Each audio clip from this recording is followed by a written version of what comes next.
Yesterday, we heard that interest rates have been given their 13th consecutive increase to try and dampen the UK's inflation bonfire.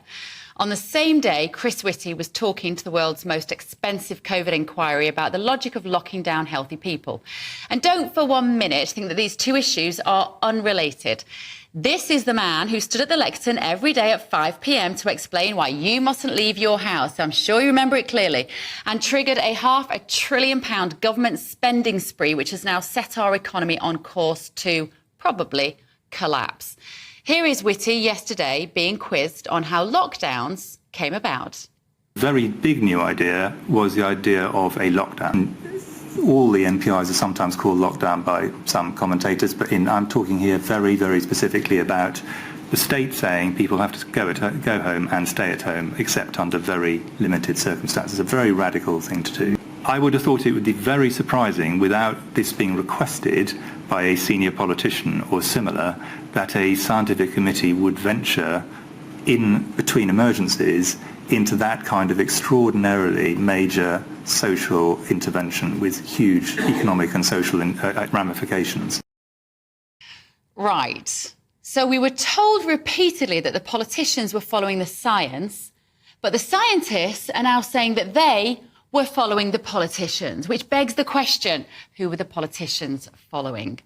Apart from, of course, the Chinese Communist Party with their footage of people face-planting in the street to terrify the West, where, unfortunately, self-serving politicians were hoping for a popularity bounce. As Matt Hancock's WhatsApp messages revealed, in January 2020, a well-handled crisis could propel him into the next league and break him through in terms of public perception. Oh, it did that all right, Hancock. We definitely have your number now. You see, to truly understand the country we live in at the moment, the economic cluster fiasco only makes sense when viewed alongside decisions made since spring 2020. A man who is starting to be trolled by his own name, Foreign Secretary James Cleverly, was on stage this week blaming Ukraine, Brexit, Putin, all the usual convenient get-out-of-jail-free cards for MPs too lazy to read anything longer than a tweet. It is none of those things. It is 10 years of ex-Goldman Sachs banker Mark Carney, appointed by George Osborne to lead the Bank of England via excessively low interest rates, grotesque property bubbles and overzealous money printing, which ramped up to warp speed during lockdowns so that healthy young people could hide at home instead of going to work. We now know that Boris Johnson knew the true risks. Even the over 65s were at greater risk of falling down the stairs at home, he said in a message to Chris Whitty. And he admitted, we don't stop older people from using stairs. But he wasn't strong enough to stand by this correct assessment. We thought he was silenced by Whitty's science.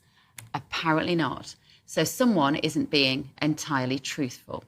We have a COVID inquiry which looks more like nothing more than an arse-covering exercise in which people too weak to ask the right questions during the time of a novel virus dodge some more pointless questions, which will only conclude that next time we should make it much more simple and outsource all decision-making about freedoms and vaccines to the unelected, bought and paid for World Health Organization. And guess what?